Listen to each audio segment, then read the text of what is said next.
नमस्कार मित्रों। कई बार हमारे जीवन में वैसा नहीं होता जैसा कि हम चाहते हैं। कभी कभी हमारी इच्छा के विरुद्ध भी चीज़ें हो जाती हैं, पर समय बीतने के साथ हमें ये एहसास होने लगता है कि जो बात हमें उस वक्त सही नहीं लगी थी, उसी बात के लिए आज हम ईश्वर का धन्यवाद दे रहे हैं। तभी तो कहते हैं कि जो हुआ अच्छा ही हुआ, जो हो रहा है अच्छा ही हो रहा है और जो होगा वह भी अच्छा ही होगा। एक बहुत ही प्यारी सी कहानी मैं आपको सुनाती हूँ। एक राजा का विशाल फलों का बगीचा था। उसमें तरह तरह के फल लगे हुए थे। उस बगीचे की देखभाल किसान और उसका परिवार किया करता था। किसान उस बगीचे से तैयार और मीठे फल रोज़ शाम को राजा के लिए ले जाता था। एक दिन किसान ने बगीचे में आकर देखा कि नारियल, अमरूद, सेब, अंगूर, बेर सब पके हुए थे।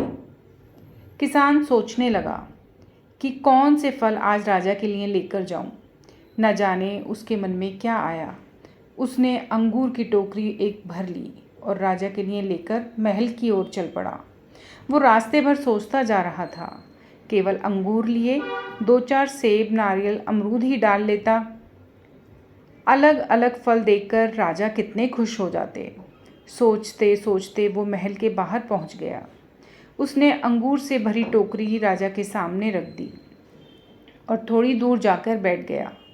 राजा किन्हीं दूसरे ख्यालों में खोया हुआ था। शायद किसी बात से परेशान या नाराज़ था। अपने ही ख्यालों में गुम राजा टोकरी में से एक अंगूर निकाल कर खाता है और एक खींचकर किसान के माथे पर निशाना लगाकर मारता है। राजा द्वारा फेंका अंगूर जब किसान के माथे या शरीर पर लगता है तो किसान कहता है, ईश्वर बड़ा ही दयालु है।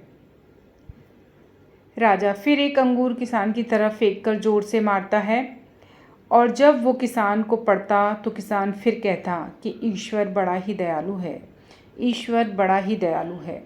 थोड़ी देर बाद राजा को अपनी गलती का एहसास हुआ। वो सोचने लगा कि मैं किसान के साथ कितना बुरा व्यवहार कर रहा हूँ और प्रत्युत्तर क्या आ रहा है।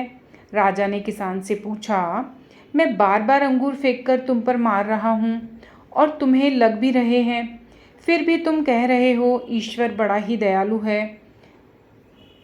किसान ने बड़े भोलेपन से उत्तर दिया, महाराज, बागान में नारियल, सेब, अमरूद, बेर ये सब तैयार थे, पर मैं अंगूर लाया। मैं वो सारे फल भी ला सकता था, पर ईश्वर की कृपा से ही मुझे ये भान हुआ कि मुझे अंगूर ही ले जाने चाहिए।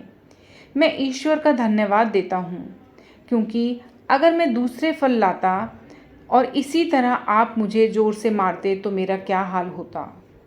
सच में महाराज, ईश्वर बड़ा ही दयालु है। दोस्तों, जीवन में यदि कभी भी हमारे मन के जैसा ना हो तो हमें धैर्य रखना चाहिए, हमें परेशान नहीं होना चाहिए। जैसे कि एक कहावत आपने सुनी होगी कि मन का हो तो अच्छा, मन का ना हो तो और भी अच्छा, क्योंकि जो मन का नहीं हो रहा है उसमें ईश्वर की इच्छा छुपी है।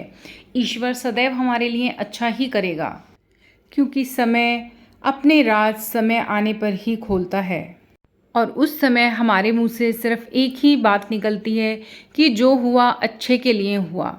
दोस्तों, अगर आपको मेरी कहानी पसंद आती है तो मेरे चैनल को सब्सक्राइब करें, वीडियो को लाइक एंड शेयर करें और बेल आइकन की घंटी भी ज़रूर प्रेस कर लें। धन्यवाद दोस्तों।